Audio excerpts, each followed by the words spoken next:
27 декабря, друзья.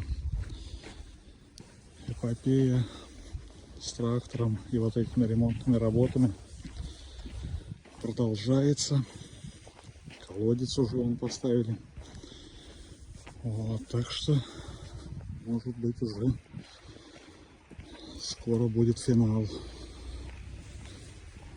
Ну, в этом году навряд ли дорогу уже сделают. Я думаю, что в 2024 году